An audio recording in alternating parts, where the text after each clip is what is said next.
Have you ever felt someone fading away before your eyes, without a word, without a fight? Have you ever sensed that slow, invisible shift as a person you once trusted began to drift into silence? It feels subtle at first, so subtle you might even question whether anything changed at all. But what if they were already halfway out the door long before you noticed? What if they decided in secret that you weren't part of their story anymore? People rarely talk about it, but the practice of quietly cutting someone off is more common than we'd like to believe. It's often easier to vanish emotionally than face the discomfort of honesty. That is what makes this behavior so confusing. Because when someone disappears like this, they rarely offer closure.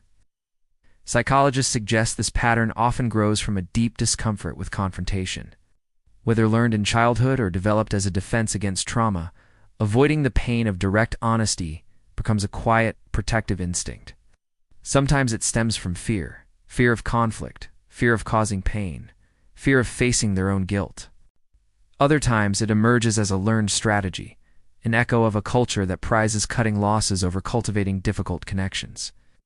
This is especially clear in an era shaped by ghosting, by unfriending, by treating relationships as easily editable profiles on a screen. It is a survival tactic, yes, but one that often leaves someone else stranded in the dark. Have you noticed that it often happens without warning? The signs accumulate slowly.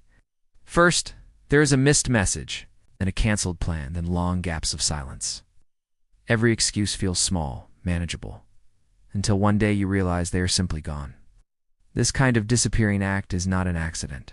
It is a deliberate withdrawal disguised as indifference. The person withdrawing may never intend to hurt you, may even convince themselves they are sparing you pain.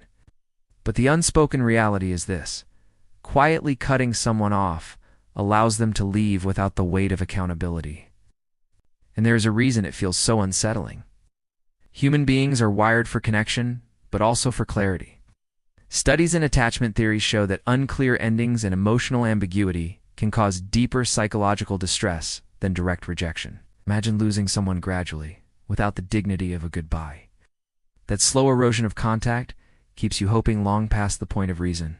It keeps you frozen in a state of waiting, searching your memories for where it all began to unravel. Every unanswered question compounds the ache. Every small, subtle absence reinforces a deeper truth.